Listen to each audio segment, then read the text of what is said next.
Renato, eu gostaria, já vou aproveitar que você tá na tela principal e fazer a pergunta que depois a Karen vai responder também. O presidente Bolsonaro, ele está convocando a população para o dia 7 de setembro. 7 de setembro vai ter desfile militar em Brasília. As pessoas que eu acompanho aí nas mídias sociais estão se mobilizando para estar em Brasília de manhã. E o presidente Bolsonaro falou ontem, durante a live dele, que se ele for convidado, logicamente que não vão faltar convites, se ele for convidado, ele estará em São Paulo à tarde também. Então, e o Bolsonaro, nessa semana, falou também que ele iria convocar a população para dar um último recado para o ministro Barroso. Tá? Aí, considerando todo esse cenário aqui, Bolsonaro convocando, aí eu vou fazer a pergunta de 1 milhão. Quais serão os próximos passos para a aplicação do artigo 142? Vamos considerar que já estamos no artigo 142. Como será o dia seguinte à implantação do artigo 142, que é o que todo mundo que está aqui hoje nos assistindo, mais de 4.100 pessoas online simultaneamente neste momento, querem saber como será a aplicação do artigo 142 o dia seguinte. Vai fechar o Congresso, vai colocar gente presa, vai fechar o STF, vai nomear novos ministros para o STF, vai dissolver todo mundo, o presidente vai colocar tudo em estado de sítio, estado de defesa. O que vai acontecer, Renato, mestre em Direito Público? Olha, eu vou especular. Obviamente, eu vou especular. Fazer uma isso que nós queremos saber. Especulação. Olha, Ninguém tem a resposta. Primeira coisa é o seguinte: qual é o planejamento militar que está em andamento? Onde eles diagnosticaram, o que eles diagnosticaram como o foco do problema que está causando esse distúrbio na sociedade toda? Está travancando o país, está impedindo o país de se transformar num Estado de Direito e de iniciar um regime democrático. Então, aí tem que ver a primeira coisa: qual o planejamento militar que está sendo feito e como ele será implementado? Isso aí eu não tenho como responder. Mas vamos imaginar pelo que a gente está assistindo, que é um passeio generalizado pela lei de abuso de autoridade. Engraçado que a lei de abuso de autoridade foi feita para pegar peixinhos, foi feita para intimidar juízes de primeira instância e promotores que agem sem patrocínio da ideologia bandidólatra. Esses foram os alvos da lei de abuso de autoridade nova. Mas o que está sendo demonstrado na prática é que quem mais passeia nessas leis são os peixões que a avalizaram. Olha só que coisa interessante. Então, passei pela lei de abuso de autoridade, passei pela lei dos crimes contra a segurança nacional, sobretudo o artigo 17 e o artigo 18, que é uma violência contra o regime vigente, no caso, violências institucionais diretas, violências usando o abuso do poder econômico, que é o que fazem esses que dominam as redes sociais, censurando o tempo inteiro. Eles abusam do poder econômico e instauram a censura. Isso é crime contra a segurança nacional. Viola o regime vigente, um dos pilares do regime vigente, que deveria ser o democrático, não é, mas a lei presume que seja, e censurando, restringindo lá o que não deveria ser restrito, por aí vai.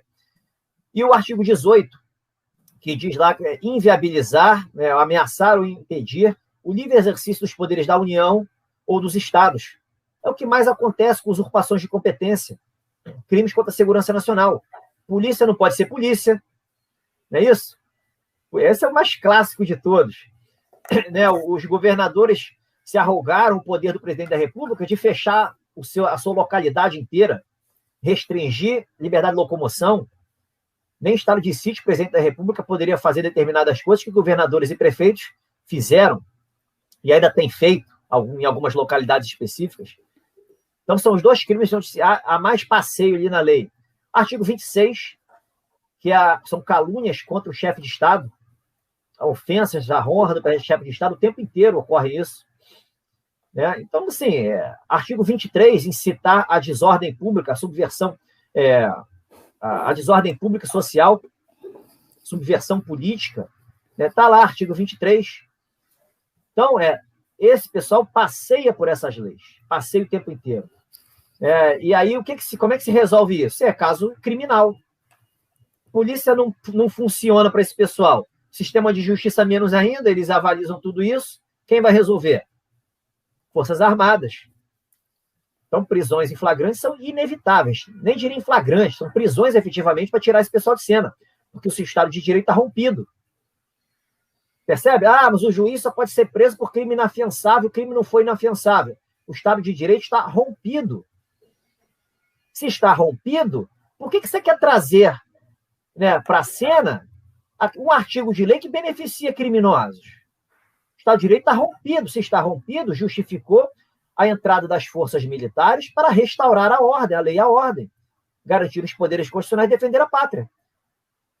E não seria nada que as Forças Armadas façam ser um golpe. Por quê?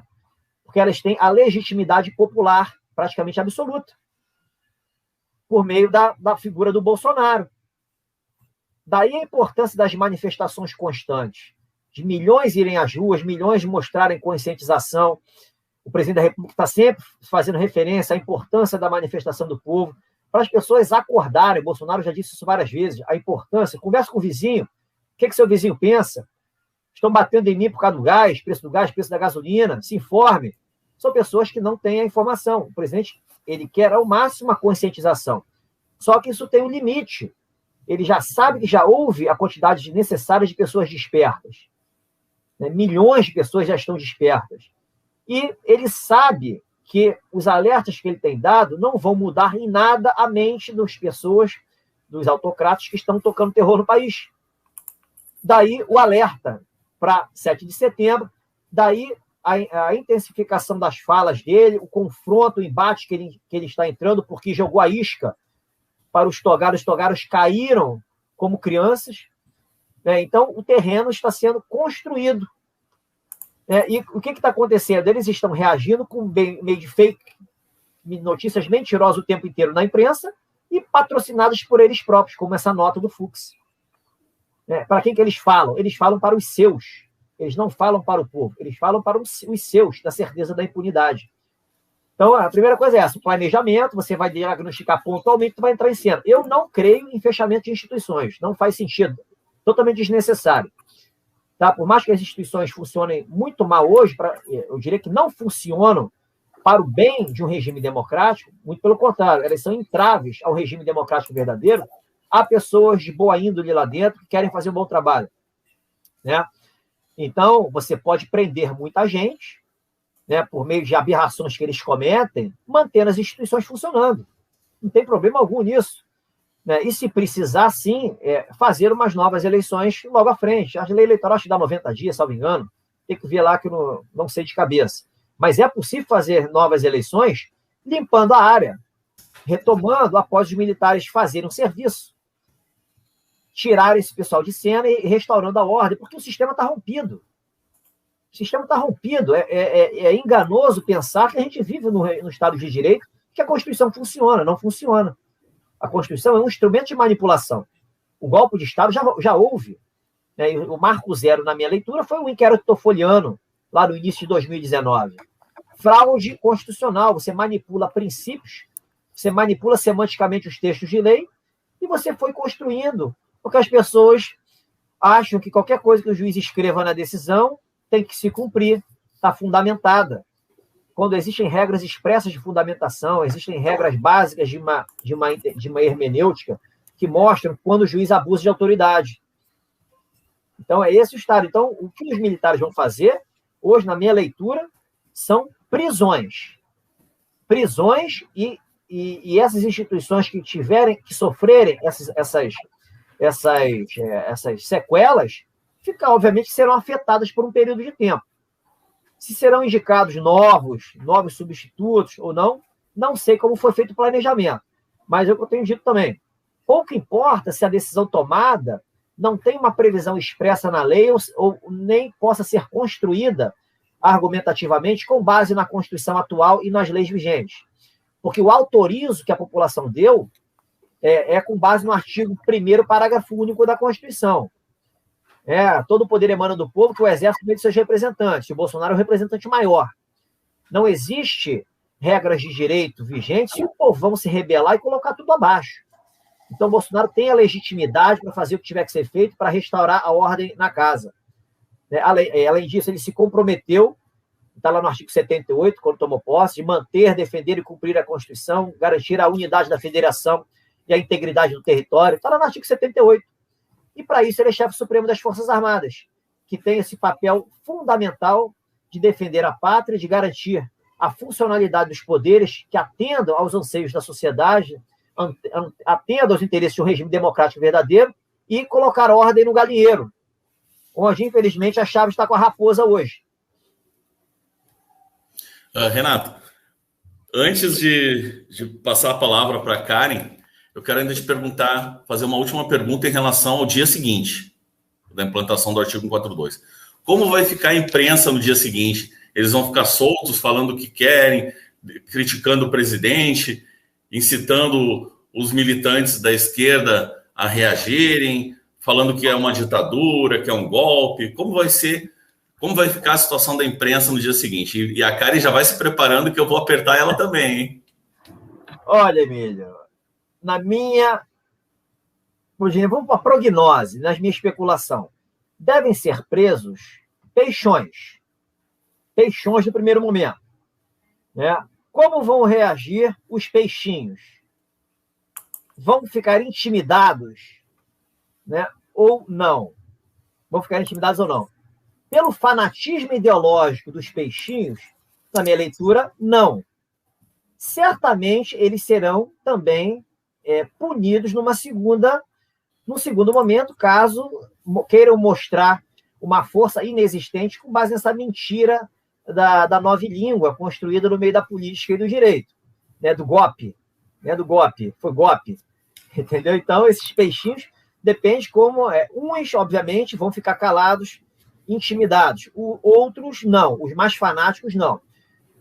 O que tem que ficar claro, eu vou pegar um discurso do Bolsonaro que, para mim, foi marcante, salvo engano, foi em novembro do ano passado, lá em Imperatriz do Maranhão.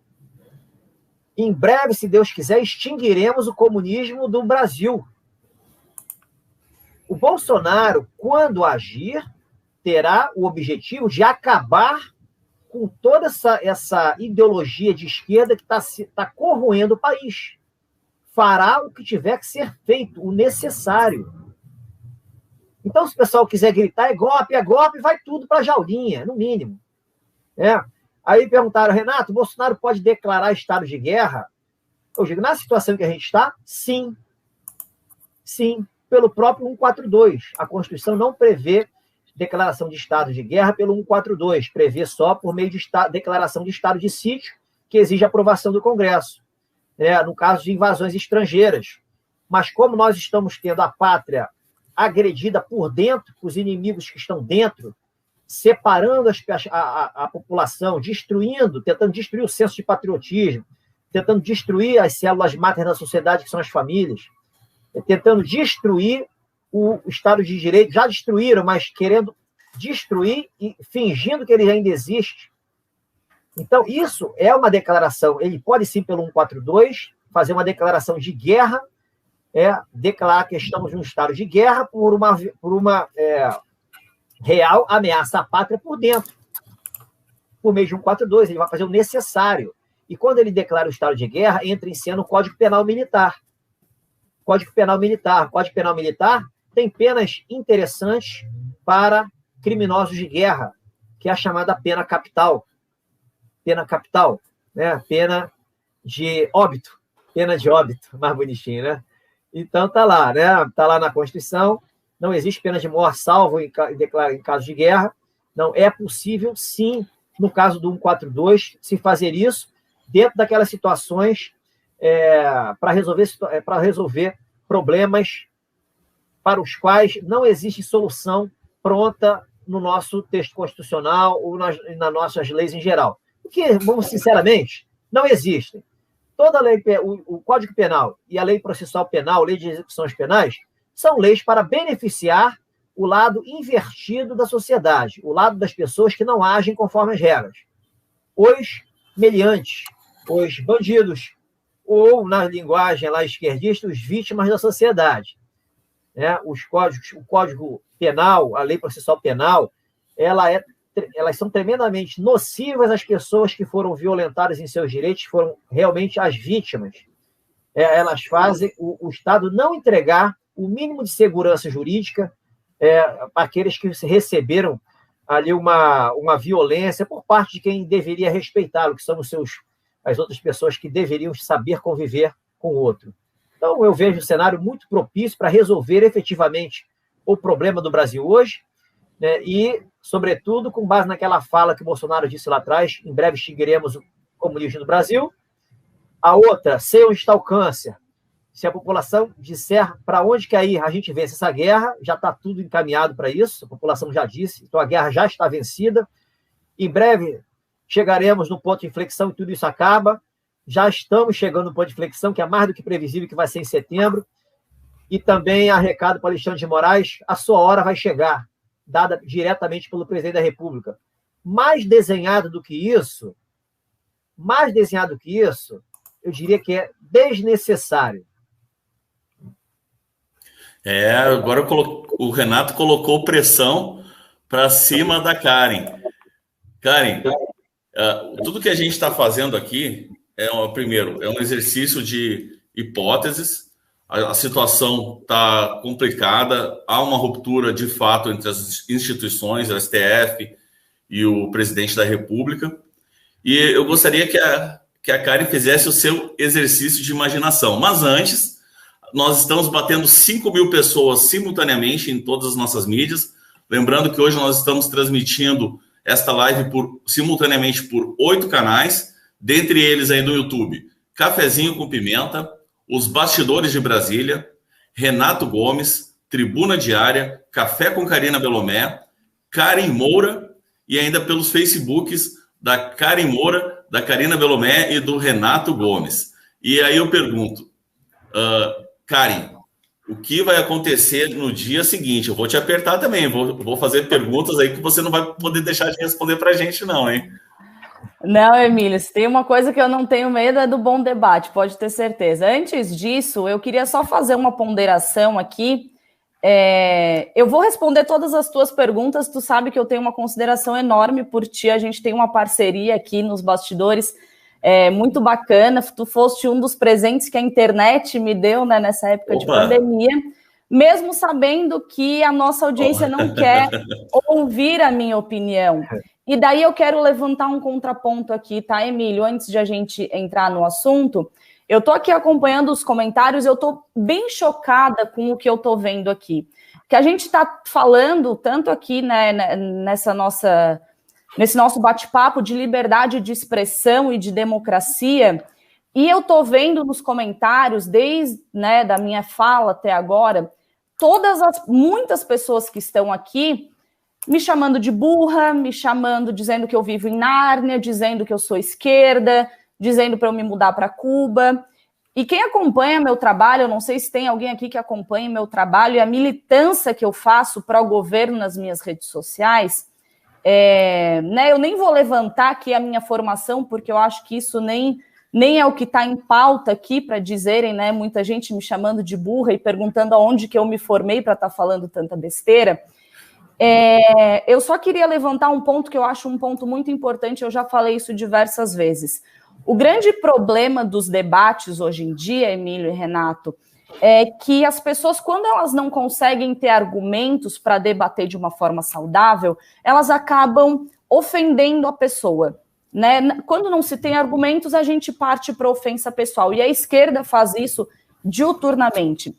Eles não têm argumentos para debater, né, o que a direita diz, o que os conservadores, eu sou conservadora, não sei se o Renato também se enquadra, né, ou se diz conservador, mas eu sei que o Emílio muitas das vezes que a esquerda, na grande maioria das vezes que a esquerda quer debater com os conservadores, eles acabam partindo para uma agressão pessoal, porque não possuem argumentos para debater de uma forma saudável, que é o que a gente está fazendo aqui.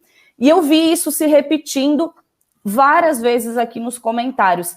E eu acho que é aí que a direita peca, porque a gente precisa se unir e a gente precisa saber combater, né, todo esse caos que a esquerda trouxe para o nosso país através de argumentos e não de ofensas pessoais. A gente está aqui para argumentar. Eu levantei um contraponto, né, que eu acho que é válido, a gente está aqui para fazer um debate, eu tenho liberdade de opinião, de trazer as minhas considerações aqui, eu acho que foi justamente para isso que o Emílio me convidou, para a gente conversar aqui, e eu acho que tudo tem que ser levado em consideração. Talvez eu pense um pouco diferente do Renato, talvez eu pense um pouco diferente do Emílio, talvez eu pense um pouco diferente de quem está nos assistindo, mas eu luto pelo nosso país, e eu faço isso diariamente. Isso é muito triste ver a direita batendo em mim e me chamando de burra e dizendo que eu vivo num país paralelo, que a população toda já autorizou que o presidente faça uma intervenção militar, única e exclusivamente porque eu levantei um contraponto. Eu convido vocês que estão aqui dizendo que eu sou de esquerda, ou me chamando de burra, dizendo que eu não tenho conteúdo, que eu devo ficar quieta e só ouvir as considerações do grande Renato. Até te parabenizo por todas as tuas colocações, Renato, aqui. Eu convido vocês a entrarem nas minhas redes sociais e verem o trabalho que eu faço lá. Eu também sou jornalista, atuei já na Câmara de Deputados, sou advogada, sou internacionalista, tenho pós-graduação, tenho formação no exterior, estudo sobre política diariamente, estou lançando um curso sobre política, e eu convido vocês a acompanharem meu trabalho, porque eu acho que a gente precisa, sim, levantar as discussões e não fazer o que a esquerda faz de melhor, que é empurrar o nosso pensamento goela abaixo. Né? Nós não estamos aqui para empurrar as nossas ideologias e o nosso pensamento goela abaixo. A gente tem que fazer isso de forma gradativa, a gente tem que convencer as pessoas de que nós estamos todos do lado certo, né? De que nós estamos lutando diariamente por um país melhor. Eu concordo plenamente com o que colocaram aqui, ou viver a pátria livre ou morrer pelo Brasil, e é isso que eu prego diariamente, é isso que eu faço diariamente. Né? O meu propósito de vida hoje é lutar por um Brasil melhor. Então, eu só queria deixar esse desabafo aqui. Eu achei que eu estava acostumada já, porque eu recebo esse tipo de discurso de ódio, meio maquiado em comentários, né? Eu recebo isso diariamente nas minhas redes sociais. Eu achei que eu já tinha conseguido lidar com isso de uma forma melhor, mas eu achei também que eu tinha por obrigação levantar isso aqui. A gente não pode fazer o que a esquerda faz. A gente não pode discordar das pessoas que estão do mesmo lado da trincheira que a gente através de ofensas pessoais, principalmente quando a gente não conhece essas pessoas, quando a gente não conhece a história de vida, quando a gente não conhece o trabalho que essas pessoas fazem e tudo que essas pessoas já passaram e estão passando para lutar por um Brasil melhor. Eu acho que isso não é justo. Posso pegar Renato, pode?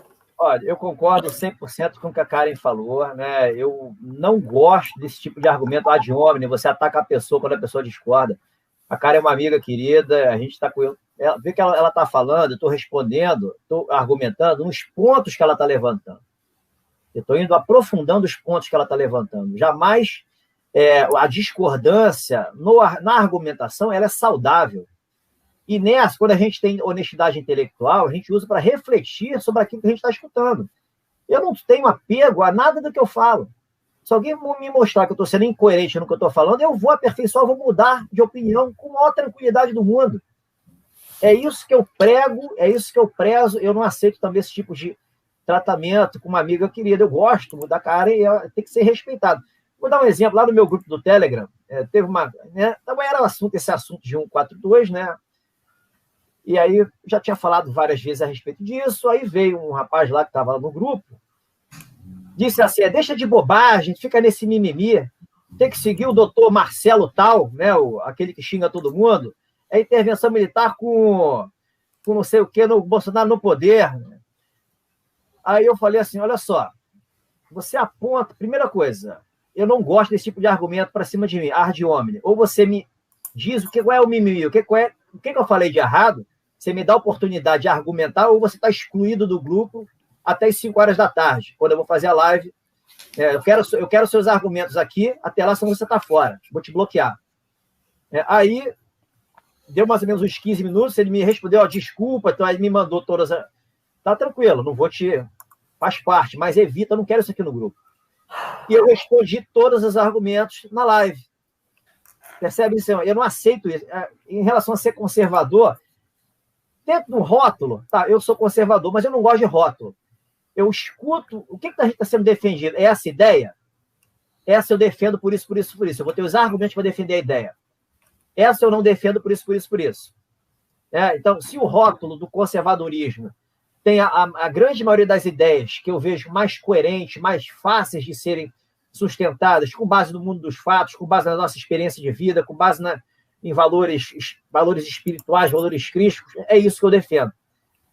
Então, assim, o rótulo em si eu vejo como só menos importância, mas pelo rótulo é mais fácil, né? O conservador, o progressista e tudo mais, então o rótulo eu me encaixo nesse perfil. Tá? Então é isso, é a mensagem, mas exatamente evitar, quando a gente está entre amigos aqui, a gente está batendo papo. Evitar esse tipo de argumentos, né? Não é porque eu falo uma coisa diferente ou não, tem que se menosprezar uma outra pessoa que falou alguma coisa que discordou de mim. Isso aconteceu também com a minha amiga Karina Abdo. Ela discorda de mim em algumas coisas, não tem problema algum, e aí ela é atacada, né? De uma forma assim que incomoda, entendeu? Sem necessidade. A gente está no mesmo oceano, remando na mesma direção. Então, a gente tem que se ajudar nesse sentido, né? E aí, pegando o gancho, é a mesma coisa que acontece com o Bolsonaro. Muitos que batem no Bolsonaro o tempo inteiro, chamam de covarde, frouxo, disso, daquilo, porque não conseguem entender a gravidade e a complexidade do que está por trás. Não conseguem entender a situação de um contexto mais amplo. E fazem juízo de valor totalmente equivocado. Análises totalmente equivocadas, trabalhando, tentando decifrar as intenções do presidente. O presidente está fazendo isso, está preocupado com as eleições de 2022, ou está mal intencionado que se vendeu o Centrão, ou o meu governo, eu não teria gente no Centrão. A gente que pertenceu ao governo falando essas coisas. Não sabe do terço à metade, não sabe da missa à metade. Tem uma visão ainda, eu diria, pobre da situação. E, apesar de ter toda a formação de se achar o bambambam, tem a visão paupérrima da situação. Para você ter uma leitura boa da situação, não basta você ser doutor, ser poliglota. Você tem que ter honestidade intelectual, você tem que ter consciência expandida, que as pessoas não sabem o que é isso. Consciência expandida. Veem a situação inserida dentro dela, não tem ainda a maturidade para enxergar a situação como um observador imparcial de fora. E é o tipo de pessoa que faz juízo de valor. Aquelas análises, você pode ver no debate da direita hoje, a maior preocupação das pessoas é ter razão. As análises são para ter razão. Quando você fala alguma coisa diferente, você é atacado, você está vendendo ilusão, você está iludindo as pessoas. Quando ter razão dele, ignora várias pontas soltas. Hoje você vê um monte de gente mudando de opinião, relativizando, querendo dar um jeitinho para acertar a direção do barquinho dentro da previsão que havia feito lá atrás. Porque não ter razão para esse pessoal é grave, é uma coisa séria. Eu não estou preocupado em ter razão. A minha preocupação é falar diariamente, de acordo com o contexto do dia, a mensagem mais coerente que eu vejo possível. Eu tenho como responder todas as objeções. É difícil isso? É difícil para quem não está acostumado, para quem quer ter razão, para quem está apegado a preocupações que os outros vão falar e quem tem medo de rever ideias, de rever as próprias opiniões. Então é isso, a gente está passando por um processo de aprendizado também. E as pessoas têm que ter essa consciência. E não é agredindo pessoas de bem que a gente vai a algum lugar. A Karen é uma pessoa inteligentíssima, em que eu conheci ela por meio da Karina Belomé. Aí eu comecei a acompanhar a Karen pelas mídias sociais dela, principalmente pelo Instagram dela, que é maravilhoso. Quem não segue ainda o Instagram da Karen, vai lá e siga, que vale a pena. Ela é um Instagram bem ativo e demonstra bastante o conhecimento dela. Ela tem boas opiniões, excelentes opiniões. E o objetivo aqui do nosso programa é trazer sempre as melhores pessoas. O doutor Renato, ele é ao concurso, a gente nem precisa falar dele, mas a Karen, para o pessoal que não conhece ela, é uma pessoa inteligentíssima, né, extremamente esclarecida, patriota, conservadora, está fazendo agora um clube do livro, vai ajudar a formar a opinião das pessoas. E, Karen, antes da gente recomeçar no nosso assunto, isso acontece conosco também. Eu trouxe aqui a filha do Eduardo Cunha um dia para a gente fazer um debate sobre o livro Tchau, Querida, com o objetivo de mostrar o que o PT fez. Eu não estou preocupado com o Cunha, em analisar o Cunha. Eu estava preocupado em mostrar a versão da história sobre o impeachment, como o impeachment aconteceu. Eu fui trucidado aqui por meia dúzia de pessoas, mas ao mesmo tempo 100 pessoas elogiaram. Então isso faz parte. Fica tranquilo, ainda mais você aí que tem um futuro promissor aí, quem sabe você pode ser uma representante do povo um dia, né? A gente vai ter que passar por cima dessas situações. Aí, Karen, aqui a Thaís deixou uma pergunta para a gente responder depois, né? Se haverá prisões de senadores também. Mas isso aí, eu já vou começar a passar a palavra para a Karen. Karen, feitas também as minhas considerações, como seria o desenrolar de uma hipotética aplicação de um artigo 142, haja vista que ninguém sabe como seria. O mestre Renato, ele fez as considerações dele. Com certeza, se eu for fazer as minhas diferente dele, a gente vai ter alguns pontos em comum e alguns pontos diferentes em relação a essa hipótese. E aí você, qual a sua análise e como seria isso, como se daria isso hipoteticamente para você? Olha, Emília, a primeira coisa eu acho que teria, né, o primeiro lugar que tem que mexer, eu acredito, né, tem plena ciência que tem que ser o STF. A gente, né, precisaria primeiro ter uma reestruturação do STF. Eu não sei como isso se daria, né, porque, como o Renato bem falou, a gente não tem nenhum lugar, um respaldo, né, de como isso poderia acontecer. Mas eu acho que a primeira, até aproveitando a pergunta que estava aqui na tela, sim, né, a gente sabe que a grande maioria dos senadores tem rabo preso com o STF, então eu acho que a primeira atitude teria que ser mexer no STF, porque tanto deputados quanto os senadores, que também atentam contra a democracia diariamente, se o STF permanecer como está, a gente não consegue, né, mexer no legislativo. Então, eu começaria, né, aqui nas minhas confabulações mentais, porque a gente realmente não sabe como isso vai se desenrolar. Eu acho que num primeiro momento, mexer na estrutura do STF seria o ideal. E daí depois, eu concordo com o Renato, eu acho que isso vai atingir principalmente os peixões, né, o pessoal, os maiores. Não sei como ficaria, também perguntaram aqui, não sei quem foi que levantou a pergunta, a questão da mídia. A gente sabe que hoje, infelizmente, por mais que tenha perdido muita credibilidade, eu acho que a gente tem que ter ciência que a mídia tradicional, ela ainda atinge, né, bastante gente, e a mídia milita diariamente. A mídia é a militância da esquerda, né? Ela se dá em duas frentes muito específicas, que são doutrinando nossas crianças nas escolas e através das mídias. Então, eu acho sim que a gente precisaria também, né, agir de alguma forma. Eu continuo falando aqui que eu prezo pela liberdade de opinião, eu não acho que a gente deva permitir a censura no nosso país, mas as mídias, a grande mídia que milita diariamente, que atinge sim uma grande parte da população ainda, precisaria de alguma forma, né, baixar a bola, talvez como o Renato falou, indo lá nos peixes maiores, não sei se eles ficariam um pouco com o pé atrás do que pode acontecer ou não, isso eu acho que a gente só vai saber no desenrolar dos acontecimentos aí. Se as previsões do Renato estiverem certas, agora em setembro a gente já vai ver essa movimentação, mas eu acredito que, num primeiro momento, o STF é o grande, eu não vou dizer problema, né, mas o STF, a composição que a gente tem hoje do STF, e eu, inclusive, até fiz uma petição há pouco tempo atrás para mudar a forma de composição do STF. Eu acredito sim no judiciário, eu tenho, né, na minha família pessoas do Poder Judiciário, então eu acredito no Poder Judiciário, e agora também vão me descascar aqui, fiquem à vontade. Tem gente aqui dizendo que eu estou me vitimizando, eu não estou me vitimizando, eu não preciso disso, até agradeço as tuas palavras, Emílio, não preciso que ninguém me defenda, eu sei da minha capacidade, sei da minha inteligência, então, né, eu só quis levantar esse contraponto que eu falei anteriormente, porque eu acho que a gente não pode fazer a mesma coisa que a esquerda faz, que é atacar as pessoas.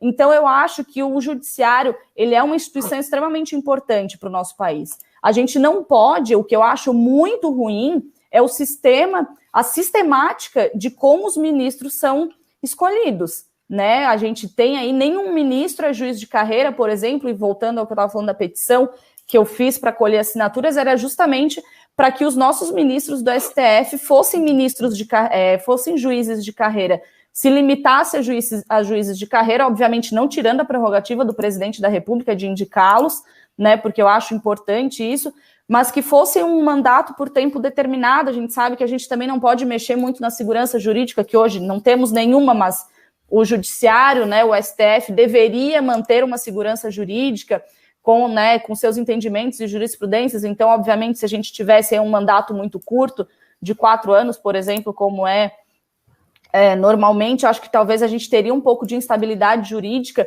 mas eu defendo sim que o STF tenha uma melhor composição, uma composição de juízes, apenas juízes de carreira, e que tenha um mandato por tempo determinado. Não dá para ver juízes aí com 30 anos de STF, que hoje a gente tem a grande maioria dos nossos ministros que foram nomeados por governos de esquerdas, né? A gente tem só o Cássio, e agora vai entrar o André Mendonça, não passou ainda pela sabatina no Senado, mas provavelmente agora nos próximos dias acho que isso vai se desenrolar. Então eu acho que a primeira mudança teria que ser não só nos membros do STF, mas na forma de estruturação do STF, né? Mudar a sistemática de estruturação do STF, porque não adianta a gente resolver o problema agora, mas a forma de indicação e de estruturação do STF permanecer a mesma, porque a gente pode voltar a ter problema depois. Posso pegar a cara e coloca os pontos interessantes que eu gosto de argumentar. Eu gosto de levantar a polêmica. Olha, eu sou totalmente contrário à mudança no sistema de escolha do presidente da República, na estrutura principal. Você pode aperfeiçoar o modelo. Mexer nisso aí, eu sou totalmente contrário. Por quê? Se você tem um carro, você tem ali na frente, já viu tipo um quebra-cabeça, um quebra-mola que tem aqueles pinos, aquele cheio de prego? Normalmente se coloca aquilo para evitar uma fuga, quando você está fazendo uma blitz. Se você passa com o carro em cima daquilo, os seus pneus vão ficar furados, vão estourar. Você vai depois consertar, vão botar pneus novos. Você vai se deparar com aquilo de novo. Você vai passar de novo com o carro por cima do negócio para furar tudo de novo, vai ficar trocando os pneus. O que eu quero dizer com isso? Se você sabe a causa do problema, você não pode que a causa do problema é uma decisão errada sua, que você passar por cima do prego, você não vai agir da mesma forma, né? Então a gente tem que atacar a causa primeiro, para depois pensar e mexer em aperfeiçoar o modelo. Com esse tipo de gente que a gente tem hoje aqui, com a criminalidade institucionalizada, não há qualquer modelo que você crie será um modelo ruim. Qualquer modelo que você crie será um modelo ruim, né? Então, o problema, primeiro, é a causa. Quem que você indica? São esses que estão aí. Isso é bom? Eu não vou nem entrar nesse mérito. A gente está vivenciando, cada um tem a sua opinião, né? Então, assim, juízes de carreira, eu sou totalmente contrário com o que tem aí hoje.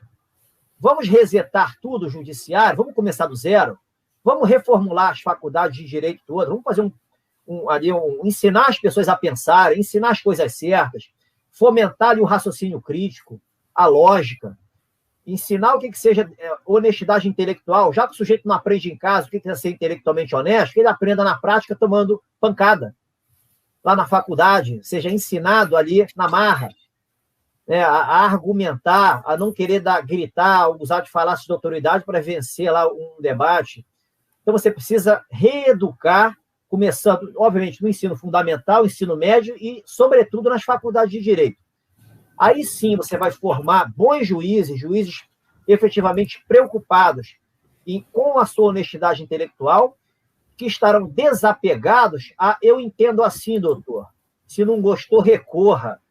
Não, excelência, o senhor não entende assim, o senhor está abusando da autoridade, porque o senhor não rebateu essa objeção, essa outra. O senhor é intelectualmente desonesto, o senhor não tem condições de ser juiz. Representação lá no CNJ, que se Deus quiser ele será extinto mais à frente, processo criminal contra o juiz, e assim tem que funcionar a justiça. Né? Então, a gente hoje tem um problema de pessoas comandando as instituições. É da primeira instância, é a última instância. Óbvio que tem os grandes profissionais, tem aqueles profissionais que hoje têm a voz abafada, tem as suas boas sentenças reformadas nas instâncias superiores até o tribunal de cúpula, porque não atende aos ideais da causa. A manipulação do direito permite que as boas decisões sejam reformadas lá em cima. Então, eu sou totalmente... E como é que seria essa escolha de juízes de carreira? Como é o projeto, eu diria, nefasto do senador Lazier, que é um senador que eu gosto, que é um cara intelectualmente honesto, um senador do bem. Eu troco, às vezes, conversa com ele pelo Zap. Mas eu estou totalmente avesso a esse projeto dele de mudança de escolhas de ministros, com o que está aí hoje, sem mexer na causa. Fazer lista tríplice, participando do Ministério Público, magistratura, OAB, isso é temerário com o que a gente tem hoje. Tirar o presidente da República da jogada, você restringir a escolha do presidente a uma lista tríplice, hoje comandada por instituições esquerdistas, em essência, isso é uma temeridade. Não se faz isso nesse momento que a gente está vivendo. Né? Hoje, esse modelo funciona nos Estados Unidos, porque lá o Senado faz uma sabatina decente, nem que dure dias. Eles esculacham o candidato, exploram o candidato ao máximo. Aqui você faz uma pergunta para o candidato sobre interrupção da gravidez, o canal, eu não posso responder isso, eu me dou o direito de não responder, porque eu tenho um processo para julgar lá, eu vou ter que me declarar suspeito. Que se declare suspeito, cara pálida. O senhor não foi aprovado ainda aqui. A gente quer saber o que o senhor pensa. Responda tudo. Se não responder, está fora, vai ser reprovado. Essa deveria ser uma postura de exigência do Senado. Deveria ser o mínimo de consciência que o candidato a ministro deveria ter na hora de ir para uma sabatina. Não deixar perguntas sem resposta. Pode ser melhorado porque você pode abrir para deputados também fazerem questionamentos, perguntarem, abrir para pessoas do povo, representantes do povo, também que tenham o mínimo de qualificação, questionar. Deveria ser completamente proibido esse beijamão de senadores. Eu vou beijar a mão de todos os senadores, vou lá ajoelhar, né, vou pedir a bênção, para ter lá o voto garantido na sabatina, mesmo que você responda, não, eu não posso responder, porque eu tenho um processo lá para julgar. Que isso? Deve ser proibido em jantares, em jatinhos ali no lago aí de Brasília, né, arregado a vinhos e uísques e tudo mais, no iates de senadores, deve ser proibido isso. Não faz sentido. Olha o que o José Dirceu falou do Fux. O que o José Dirceu falou do Fux, da luta pelo Fux, para conseguir a indicação para o Supremo, é uma coisa desmoralizante. Desmoralizante. Então, deve ter essa você tem que separar a questão da institucionalidade, separar a forma como os indicados atuam nessa peregrinação para uma aprovação. Você tem que tornar uma coisa séria.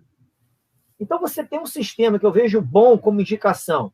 Os caras agem como se estivesse fazendo um samba, regado a cerveja e a vodka lá no quintal da própria casa, vamos chamar aqui senadores indicados e juízes da corte, para aqui nesse pagodão, nessa bagunça aqui, a gente escolher como é que vai ser, e ali já pegar a bênção de todo mundo. É mais ou menos isso que ocorre no final das contas.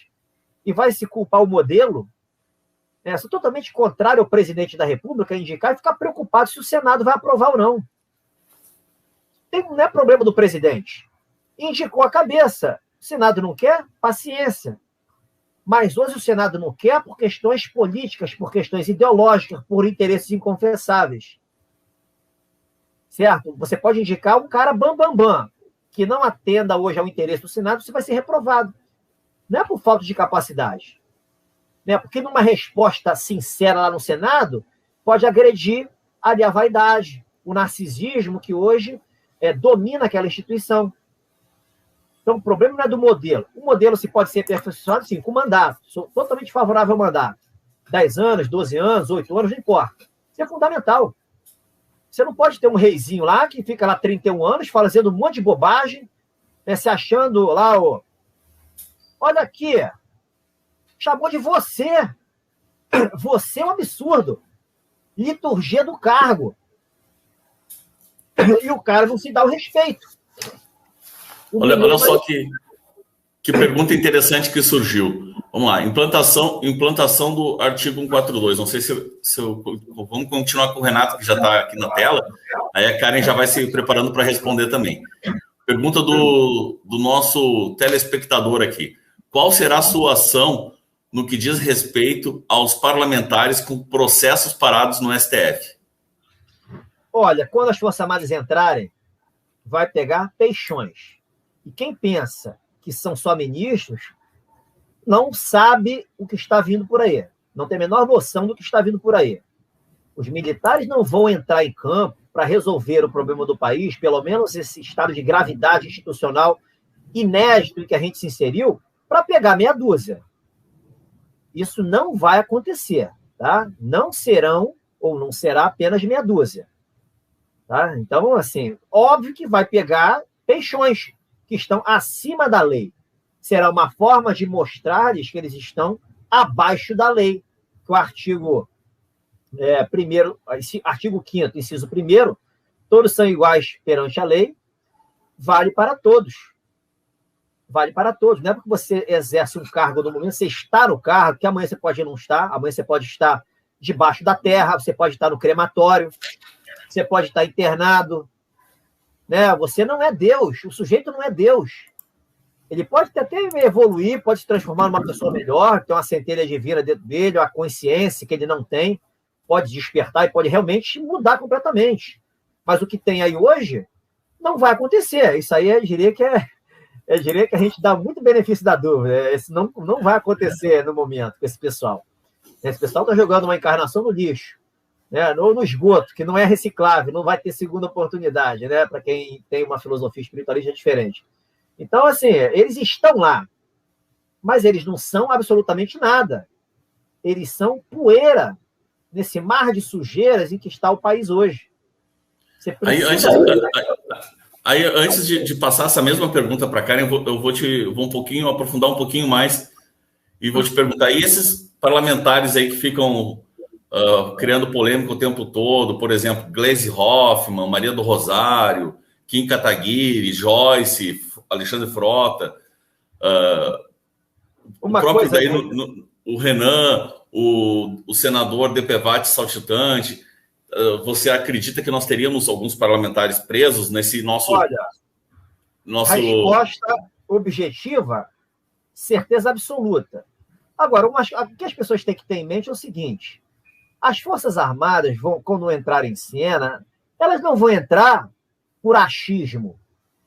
Eu não gostei da sua atuação, eu estou de olho em você, você só fez lambança nesses anos e por isso eu vou te prender.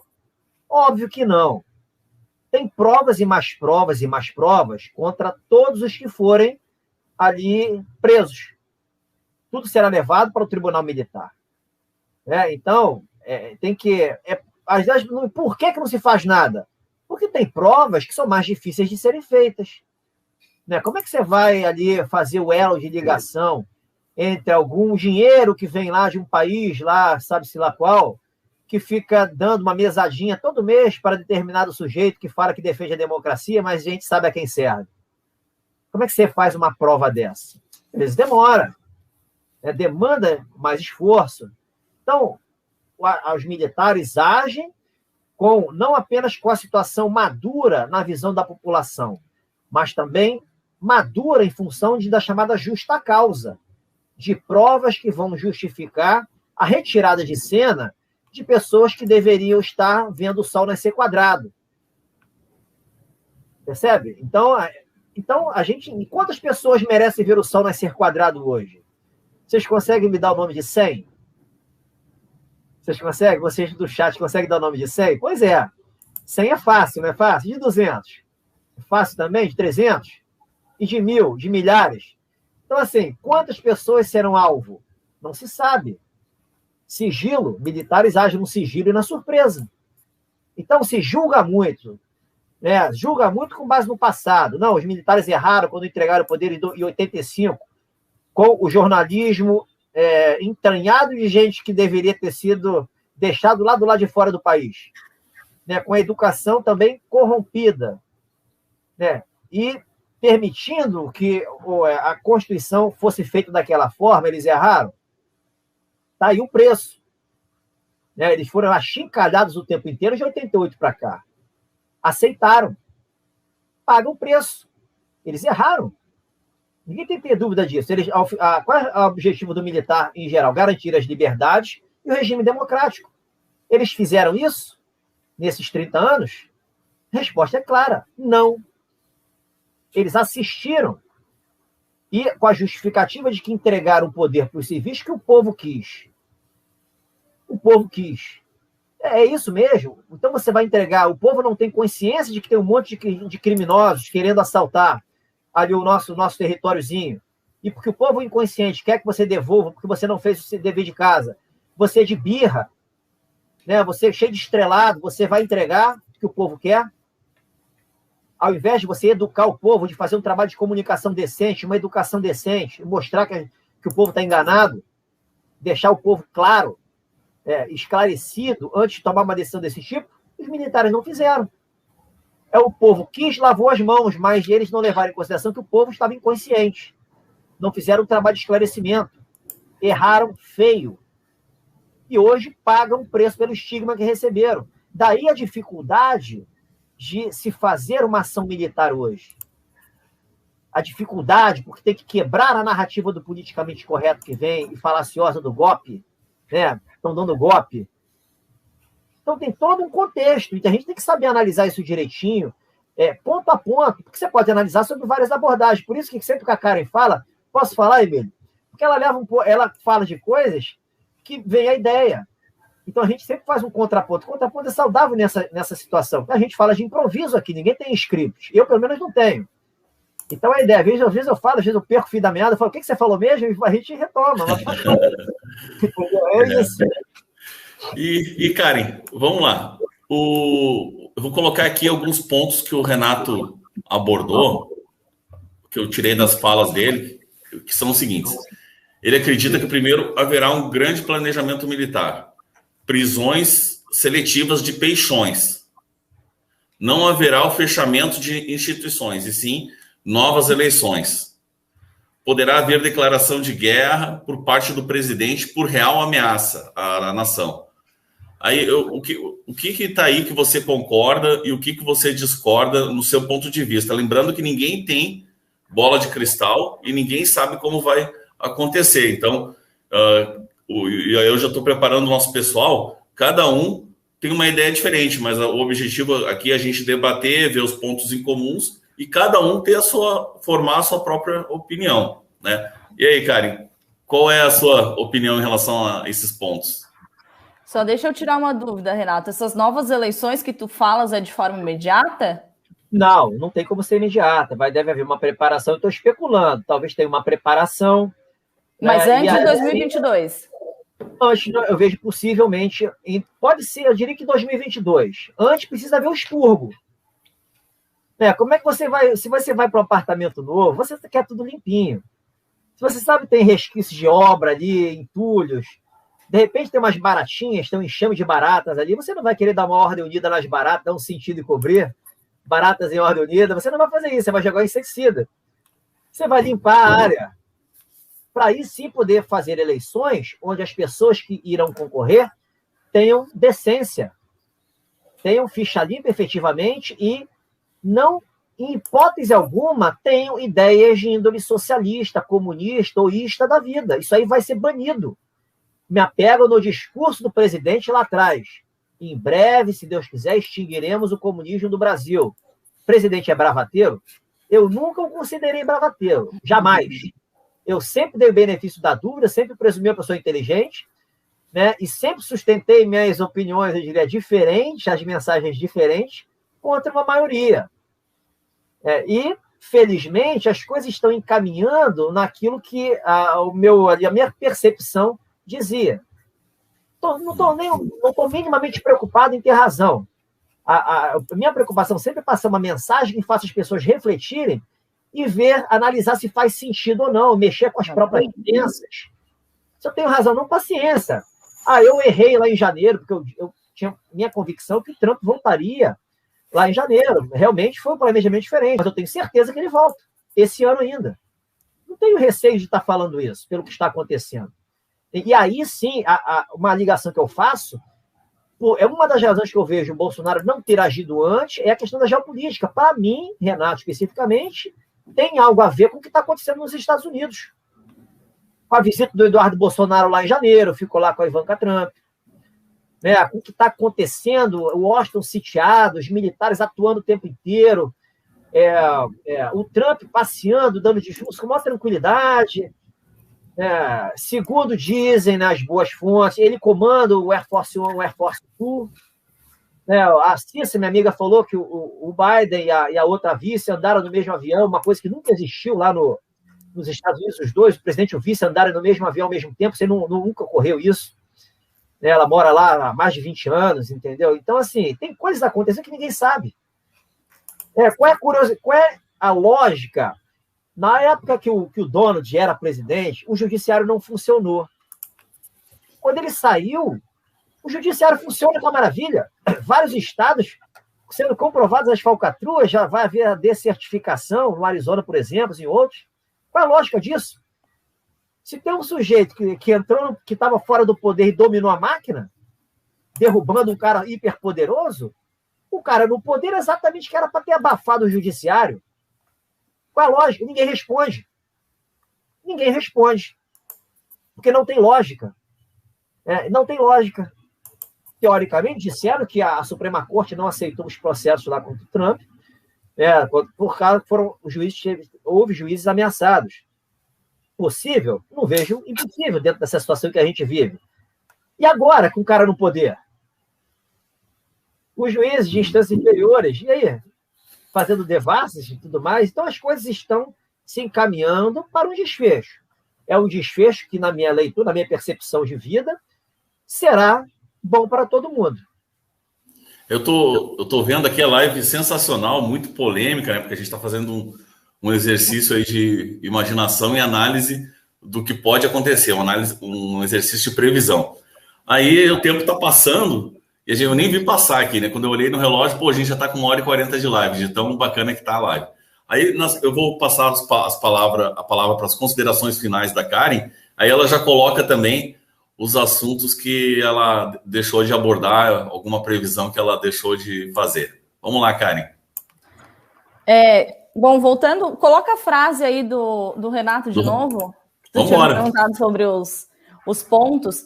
Bom, isso a gente já tinha falado no começo, né? Que acho que os grandes articuladores aí vão sair de cena, principalmente parlamentares que... a gente vê aí a CPI, né? Para quem está acompanhando desde o início a CPI da Covid, é um escárnio na cara da população. Parlamentares, né, senadores como o excelentíssimo, digníssimo senhor Renan Calheiros, querendo dar voz de prisão e achando que pode produzir provas e relatar uma CPI de corrupção, dizendo, né, que houve corrupção ou que houve desvio de verbas, enfim, e inclusive escusando quem realmente deveria estar lá prestando seus depoimentos. Então, eu acho que essas figuras, que são figuras que têm aí seus inquéritos rolando há muito tempo e que está tudo parado, porque a gente sabe que o STF não dá andamento nas pautas que realmente importam, né, na hora de manter o deputado Daniel Silveira preso mesmo com a fiança paga, eles, né, decidem rapidinho, mas na hora de colocar para andar esses milhões de inquéritos contra parlamentares que estão aí estagnados há anos no STF, isso não é uma pauta importante. Então, eu concordo, eu acho que esses parlamentares grandes que tenham, né, que conseguiram aí reunir indícios fortes e provas realmente contundentes das falcatruas que esse povo vem fazendo há anos no nosso país, eu acho que esse povo vai realmente sair de cena. Quanto às eleições, eu até te perguntei, né, a gente tem aí um ano, até as eleições, um ano e alguns 2, 3 meses para as eleições do ano que vem.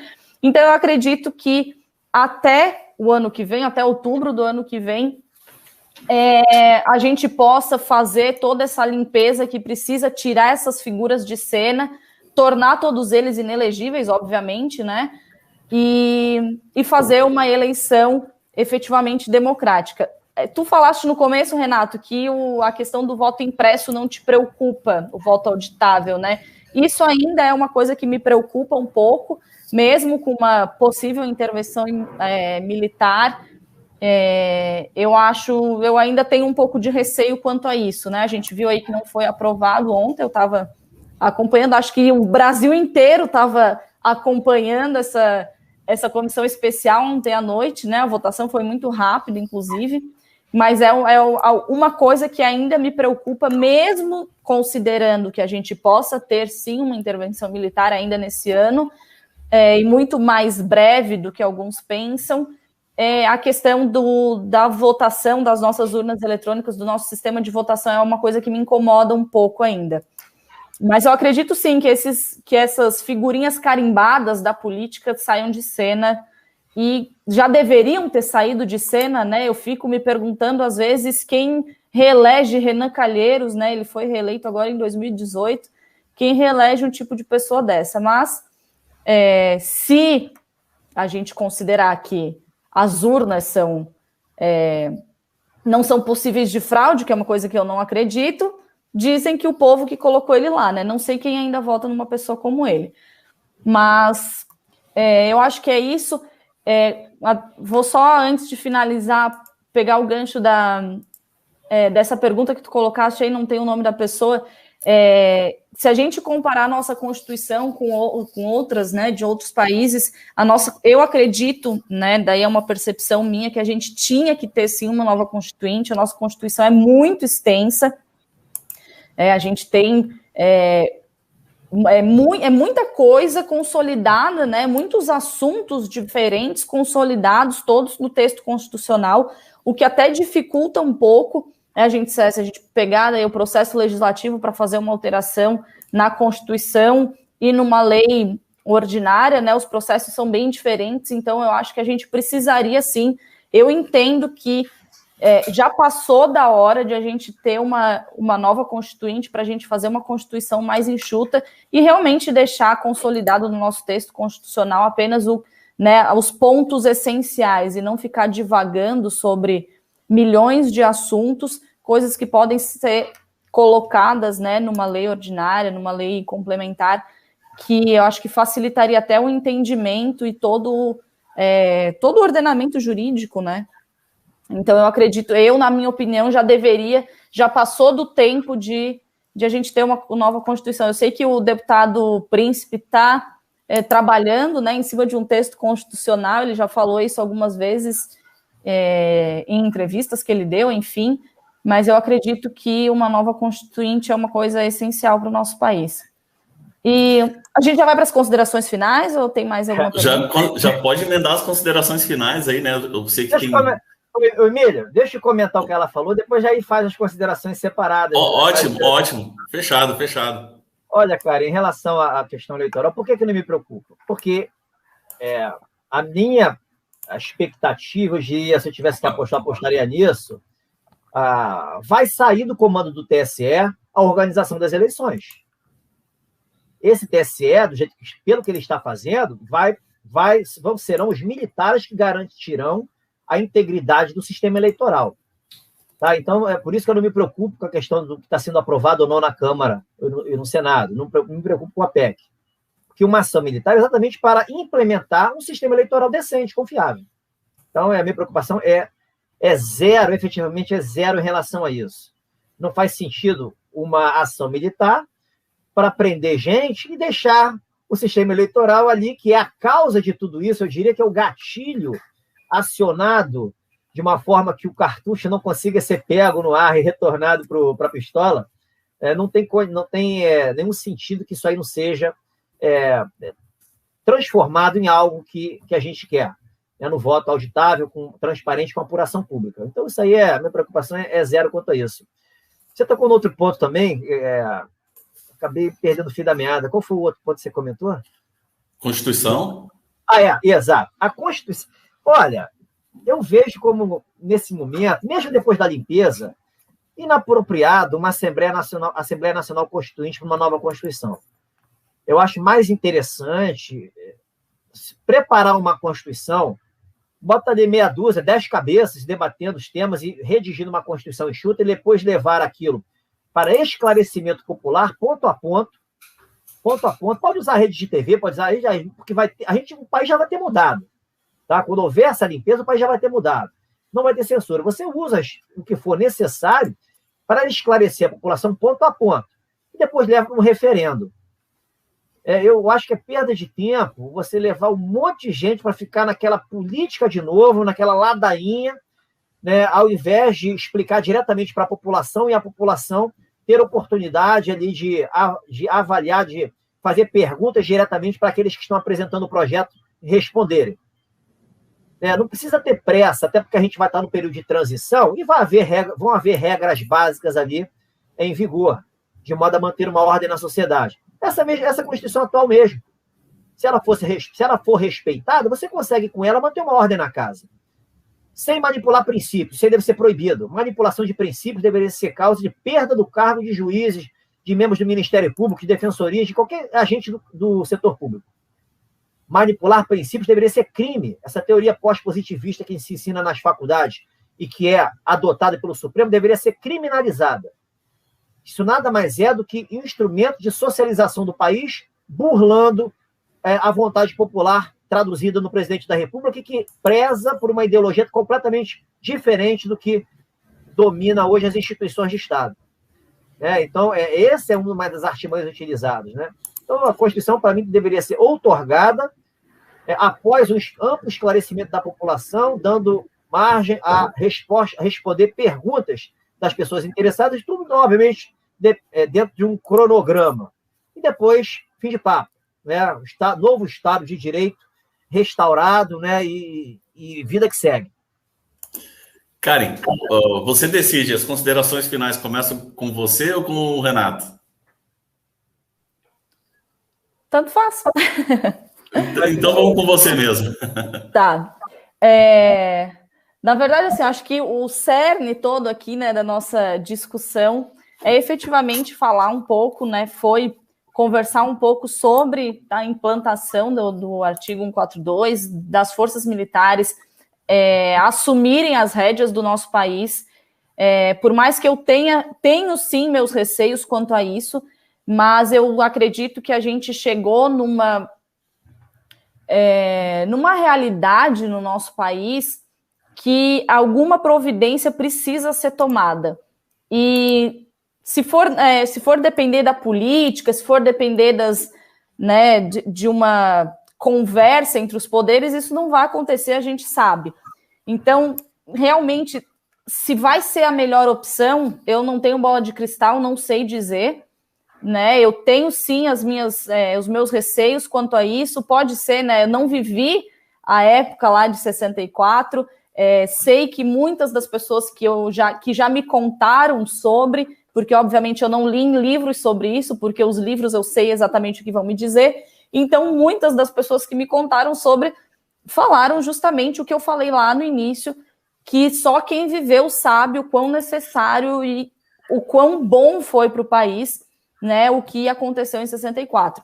Então, eu acredito sim, né, por mais que tenha meus receios, que talvez seja a única alternativa. A gente chegou num ponto em que a gente tem, né, o órgão máximo do Poder Judiciário querendo usurpar as funções de todos os outros poderes, né, querendo principalmente legislar e impor as suas opiniões e as suas decisões da Constituição que eles próprios criaram, cada um no seu entendimento, cada um dos ministros no seu entendimento. Inclusive, se a gente pegar, né, a fala do Fux, que tu colocaste bem no início da nossa conversa aqui, a ruptura já foi feita, não tem mais como conversar, não tem mais como resolver isso de forma harmônica entre os poderes, que é o que a nossa Constituição traz como uma primeira opção. Então, eu só rezo para que, né, eu oro para que o nosso país ele consiga sair dessa situação que a gente se encontra hoje, né, de instabilidade jurídica, de insegurança, da liberdade das pessoas sendo cerceada a todo momento, tanto a liberdade de ir e vir quanto a nossa liberdade de opinião. A gente vê parlamentares sendo presos, né, confrontando tudo que eu entendo por direito, né, não sou mestre em direito, mas sou advogada, então foi a partir do momento que a gente viu aí tanto a instalação dos inquéritos, né, do inquérito das fake news, dos atos antidemocráticos, várias pessoas sendo presas por conta disso, eu acho que isso, né, já começou a desestruturar todo o nosso sistema, tanto o nosso sistema de governo mesmo, nosso sistema judiciário. Eu acho que tudo, a partir daí, começou a colapsar todo o sistema e, infelizmente, talvez a gente não tenha uma outra alternativa que não essa. Ainda mais se a gente considerar o apelo popular, né? Eu moro aqui em Brasília, então a gente sempre se faz presente nas manifestações e vê o apelo popular, né, e o apoio popular que o presidente tem, o apelo justamente por isso, o apelo da população de que isso efetivamente seja feito, que a população também acredita que talvez essa seja a nossa única alternativa. Eu só espero que isso tudo se encaminhe para o melhor para o nosso país, que é isso que eu luto diariamente, que eu acho que todo mundo quer. Alguém falou aí, a advogada sem leitura de 64, não adianta eu ler sobre o golpe de 64, eu li e eu sei o que tem nos livros, e não é a realidade. Então não adianta eu falar aqui de livros que tratem sobre 64, porque eu sei o que eles dizem, né? Eu sei a doutrinação que são os nossos livros, sei a doutrinação que eu sofri na minha faculdade, na escola, nas duas faculdades que eu fiz, tanto de Relações Internacionais quanto de Direito. Então, por isso que eu não estou aqui falando de livros, eu estou falando de experiências de pessoas que viveram 64 e que, como eu não vivi, me passaram a percepção, que é uma percepção muito boa do que aconteceu. Né? Não adianta eu vir falar de livros, porque a gente sabe o que os livros trazem e a gente sabe que os livros não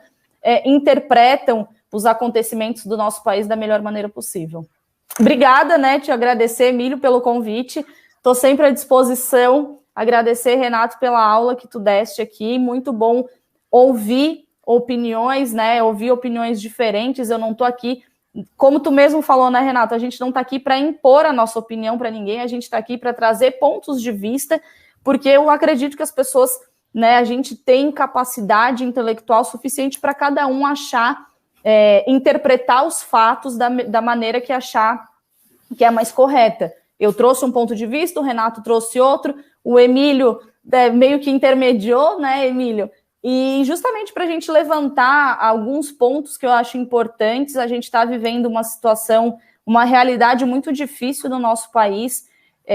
Graças a Deus, em 2018, o Bolsonaro, mesmo que eu acredito sim que houveram tentativas de fraude nas eleições, que houve uma articulação para fazer com que o presidente não assumisse o poder, mesmo assim, graças a Deus, é o presidente que foi eleito democraticamente pelo povo brasileiro e que conseguiu nos tirar do que, né, a gente estava fadado a seguir os caminhos que a maioria dos países aqui da América Latina, né, todo mundo estava traçando um destino final para, né, a América Latina, e o Brasil com certeza seria o último que entraria, né, se afundaria num socialismo, comunismo, porque era quem financiava todos os outros, né? Então a gente primeiro precisa fazer os outros países se afundarem nisso e conseguir implementar o sistema lá, e depois quem financia fica para o, né, o último dos dados ali para mexer é quem financia tudo isso. E graças a Deus a gente tem o presidente Bolsonaro que conseguiu quebrar com tudo isso em 2018, e a gente não pode, né? Se a gente não fizer, se o governo não fizer alguma coisa, se a população não se impor, se nada acontecer, tudo permanecer na realidade que a gente tem hoje, pode ser que a gente chegue em 2022 e a gente tenha uma infeliz surpresa, eu tenho muito medo de a esquerda voltar ao poder. A gente não pode deixar isso acontecer, e talvez sim o artigo, né, 142 seja a única alternativa para que a gente impeça essa movimentação, né, da esquerda voltar ao poder. Então, eu não tenho, né, na minha percepção, não acho que é o melhor dos mundos, mas eu acho que é o que o país precisa hoje, que é, infelizmente, necessário. Obrigada, Renato, obrigada, Emílio, obrigada a todos que nos acompanharam aí. Obrigado pelas críticas também, a gente está aqui para isso. É isso aí. Doutor, eu chamo de doutor porque para mim ele é doutor, né? Mas mestre Renato Gomes, suas considerações finais também. Olha, eu vou pegar o primeiro ponto que a Karen falou. ela é advogada, não tem mestrado, não tem doutorado, mas eu digo, eu não gosto de titulação, pelo fato de, pela titulação, a pessoa tentar mostrar ser melhor do que o outro em alguma coisa, ter mais conhecimento. Não vejo por aí. Eu acho que quando a gente fala de titulação, você cria uma barreira entre quem está nos escutando e quem nos escuta e que normalmente são pessoas leigas, e a gente que tem um conhecimento um pouquinho diferente, algumas noções diferentes em relação a assuntos específicos. Então, o fato de você ser advogado não te rebaixa em absolutamente nada. Eu conheço vários doutores, pós-doutores, são lixos, são escórias. Eu não vou nem mencionar estados, para não deixar nada aqui, porque em direito a gente tem que se precaver, né? Tem que se falar com prudência. Vale um prato que comem. Honestidade intelectual, zero. Falam para quem? Fala para aquele antro onde eles convivem. Então, o que mais tem no âmbito jurídico é isso. Você não precisa ter titulação para ter boas ideias, ter boa argumentação, transpassar uma mensagem persuasiva que faça as pessoas refletirem. Por isso que eu falo, doutor, eu não sou doutor. Eu fiz um mestrado por as circunstâncias, porque eu saí da escola naval e fiz a Estácio de Sá, né, a faculdade particular, e normalmente quando você faz faculdade particular, você é tido, esse cara é burro. Então eu falei, vou fazer o mestrado na UERJ para limpar meu currículo. Eu tive que passar 2 anos seguintes, e quando eu passei o primeiro ano, eu fui para a prova oral, para entrevista, você estava fora do nicho. Eu era um recém-formado, nem a carteira da ordem eu tinha, pela Estácio. Eram 18 aprovados, de 150 que fizeram a prova, para 12 vagas na entrevista. Tinha juízes, tinha procuradores da República, tinha promotores, tinham recém-formados da UERJ, que é carta marcada, você tem vaga praticamente lá para quem é recém-formados da UERJ, e tinha eu de fora da Estácio. Óbvio que eu rodei. Mas no segundo ano seguinte, eu passei de novo, e eles têm lá, pelo menos isso eles têm de justiça, eles não reprovam 2 anos consecutivos quem persevera e chega lá de novo. Então, eu entrei mesmo sendo apenas um advogado formado pela Estácio. Então, nisso tem. Então, assim, o fato de ser advogado, isso não quer dizer absolutamente nada. Em si, é como você transmite a sua mensagem em relação à honestidade intelectual. Por sinal, eu falei isso até para o deputado Marcel Van Hatten, no papo que a gente bateu na Rádio Guaíba, e quando eu me deram a palavra, eu falei, deputado, antes de mais nada, eu queria parabenizá-lo por 2 coisas. Primeiro, pela honestidade intelectual, que eu vejo que o senhor é um dos poucos que sabe o que é isso, que valoriza. E eu falei em você, que ele é um garoto, ele é novo, bem mais novo que eu. E segundo, por ser um representante da nova política, que faz o certo, faz o que a sua consciência manda e tenta realmente atender os anseios da população. Isso, para mim, é a nova política, por mais que eu discorde de vários posicionamentos dele. Mas é um representante que pensa diferente e argumenta ali no ponto que está sendo discutido. Então, a gente não precisa de unanimidade de pensamento. Tem que ser pessoas íntegras que saibam defender argumentativamente os seus posicionamentos. Então, o primeiro ponto era isso. Segundo ponto, esquerda voltar no poder. A chance disso acontecer é 0. Eu não falo que é negativa, porque não tem como, mas a chance é 0. Aí você me pega na profecia do Chico Xavier, lá da década de 50, chegou o homem no cavalo branco, o homem montado no cavalo branco, blá, blá, blá. Isso é fato. Isso é fato. O Bolsonaro, ele veio para cumprir uma missão, e essa missão será cumprida. Independente de religião, a missão será cumprida. Independente das crenças de cada um, será cumprida. Esquerda, chance de voltar é 0. As pessoas que estão ainda preocupadas com isso, pode ser seu caso, talvez seja por isso, está muito entranhada no ambiente da política, nesse ambiente, é um ambiente que contamina. Me contamina também. Eu tenho que usar minhas práticas, usar umas técnicas de defesa mental e emocional para conseguir, às vezes, dar uma purificada, porque é pesado demais. Então, eu não assisto vídeos de política, não assisto praticamente nada. Quando eu assisto alguma coisa, que algum amigo, Renato, assiste do minuto tal, o cara falou isso, pode ser bom para você comentar. Eu vou lá, assisto velocidade 2x. Eu só assisto coisas ligadas à espiritualidade, coisas ligadas a questões diferentes que me tragam boas informações para manter sempre a minha confiança inabalável e cada vez mais forte. Cada vez mais a certeza de que o Brasil é a pátria do Evangelho e que esse período de trevas está na iminência de ser rompido. Chance da esquerda ganhar é 0. Terceiro, por que eu estou afirmando isso? Mas e o que está acontecendo aí? O que está acontecendo aí é que as pessoas, no geral, dão muito valor à esquerda unida.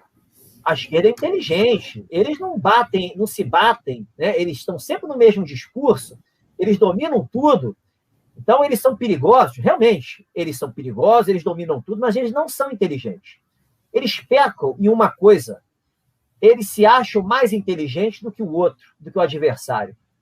Eles se consideram acima de tudo e de todos. Eles se consideram os próprios deuses, ou os satãs. Provavelmente são satãs. Né? E eles pecam por isso. Do outro lado, existem adversários muito mais capacitados, muito mais poderosos efetivamente do que essa esquerda. Esquerda que se vale de ativismo judicial e de mentiras o tempo inteiro. E de uma população, infelizmente, extremamente alienada. Bota aí pessoas instruídas, gente da juízes, bons promotores, alienados, porque tem um padrão de informação vendido pela essa imprensa que a gente tem. A gente está escutando as mesmas coisas há 40 anos. Eu estou com 49, desde que eu me lembro das informações, isso é o mesmo nível. E você tem isso como verdade, esse é o padrão. Como é que você vai buscar informações rompendo essa bolha que eles praticamente criam, praticamente intransponível, porque você não sabe o que acontece. Quando você traz uma informação nova, você se transforma num teórico da conspiração e eles colocam para você, onde você leu isso? Quem disse? Ou seja, o ônus da prova é seu. Aí eu pergunto, qual é a sua fonte? Aí a bala, qual é a fonte? Não, qual é a sua? Não, eu estou perguntando a sua, você está falando o que eu estou falando. É teoria da conspiração, que não é confiável, qual é a sua fonte? É a mesma coisa, CNN, Globo antagonista. São essas porcarias aí que são as fontes. Aí não, mas eu sei fazer o filtro. Não sabe fazer o filtro, que você acaba tendo um padrão de verdade ali, de aceitabilidade, entranhado no subconsciente. Então, acaba sendo alienados também. Então, assim, como é que se rompe isso? A gente está no processo. No processo, a conscientização popular, como está havendo, o interesse das pessoas pela política, a desvalorização dos focos de atenção que tomava conta da população, futebol e carnaval. Futebol e carnaval, nem pode falar agora mulher bonita, que mulher pode ser homem, não é isso? Homem pode ser mulher, também deixou de ser ali uma atrativa do brasileiro aqui, né? Isso aí virou tabu também. Agora futebol e carnaval, cadê isso? Desapareceu. Praticamente, as Olimpíadas, eu sempre adorava, eu sempre assisti Olimpíadas. A minha primeira, de 84 para cá, eu lembro bem de tudo. Esse ano foi a primeira que eu passei batido, não me interessou em assistir, pelo contexto. Muito forçado, um contexto forçado, um contexto que eu acho que não houve um treinamento adequado, em função de tudo que a gente vivenciou nesse praticamente ano e meio. Então, os interesses foram sendo modificados. Hoje, quais são os interesses? Na vitória do Brasil, na liberdade, no retorno das liberdades aqui ao Brasil, na implantação de um país decente, né, da extinção do comunismo, da reindependência do Brasil. O foco é outro. Hoje é muito mais na conscientização das pessoas. Isso tudo está acontecendo, só que são coisas invisíveis aos olhos de 99,9% dos analistas. O mundo se resume, na visão deles, a Brasília. Né? Não é maldade, eu não estou falando de maldade ou não. É numa percepção de vida mais menorzinha. Só aceito que os 5 sentidos captam, né? O que está nas nossas crenças mais convencionais que condicionam a interpretação que a gente faz do mundo dos fatos. Então é isso, quando a gente consegue entender isso, a vida é muito mais do que isso aqui, do que ficar batendo aqui, do que isso aqui. Tem coisa que a gente não está passando por isso por acaso. O Bolsonaro não foi presidente do nada. Né? Você presumir que o presidente é um ignorante, o cara é inteligentão, né? Isso aí é inocência. Né? Tem coisas por trás de tudo. Nada é acaso na vida. Então, como o presidente ganhou as eleições, né? O que ele sofreu esse período todo, o que está acontecendo com a população e o que agora está acontecendo no mundo da política, isso mostra que isso aí tem uma razão de ser, tem um script sendo seguido. Né? Tem algo acontecendo para transformar o Brasil. Né? Essa leitura que eu acho interessante, essa mensagem eu acho interessante passar, para as pessoas refletirem. Não se preocupem. Não façam prognoses terroristas lá na frente, trazendo essas ansiedades para o presente. Isso é masoquismo inconsciente.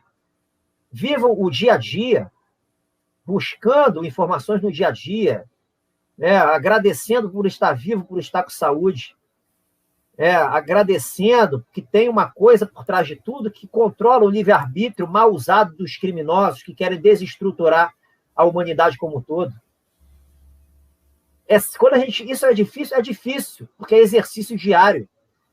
E às vezes você acorda, dá uma topada com o dedão, enche o dedão, você vai ficar de mau humor o dia inteiro, você estraga o seu dia. Se você interpretar isso como um momento, um foco, para ter mais atenção, como que você segue a vida? Você não pode deixar as pequenas coisas abalar a sua rotina, não deixar o que um pilantra fala interferir no teu bem-estar. Como é que você se blinda disso? Evitar juízo de valores sobre as pessoas. Eu sou contra ficar xingando os ministros. Eu falo para amigos que eu faço live, cara, não xinga. Não chama o cara disso ou daquilo, que não adianta nada.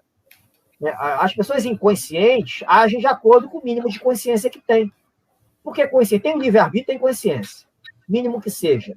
É o que diferencia o ser humano dos animais irracionais. Elas fazem o certo na visão de mundo que elas têm.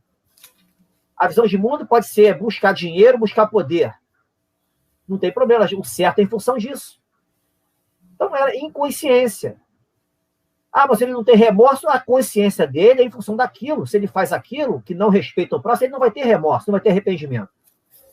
Então, quando você consegue enxergar as pessoas dessa forma, você consegue fazer análises de uma forma mais fria, sem ficar impactado com as aberrações que eles fazem de acordo com o conceito de certo deles, que atenta contra o conceito de certo, a noção de certo do senso comum.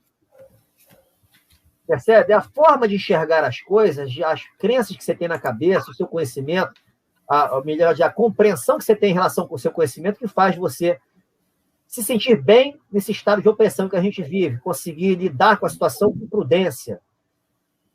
Mas está havendo perseguição, aconteceu com o Oswaldo, o que aconteceu com o Daniel. São pessoas do bem? São. O Daniel é meu amigo. Mas faltou discernimento. Você não pode brigar com o sistema achando que vai estar com suas prerrogativas inerentes ao de um deputado, como se realmente a gente vivesse numa democracia. Não é a verdade.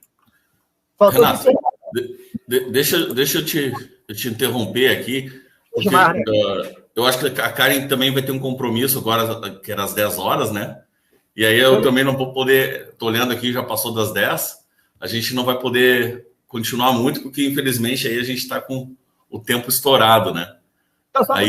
Então a mensagem é essa: mantenha confiança, procurem ver a vida de uma forma diferente e não confundam coragem com imprudência. Tá? São coisas diferentes. Você às vezes se conter, deixando de fazer alguma coisa para se proteger, isso é inteligência. Não é falta de coragem nem covardia. Tá? Isso é prudência, sabendo ler o cenário que você está inserido. Essa é a mensagem. Não pode. Quer falar mais alguma coisa, Renato? Confiança, não se preocupar, não tem motivo. Bom, essa nossa live aí é uma live histórica para o canal, que a gente fez um prognóstico, um serviço de imaginação. Batemos o recorde com mais de 5 mil visualizações. Agradeço aqui a todos que nos acompanharam. Tem gente que está mandando mensagem que ficou do início ao fim. Agradeço aí aos excelentes comentários da Karen Moura, do Renato Gomes. Pessoal, muito obrigado pela participação de todos e nos vemos segunda-feira. Até mais, pessoal.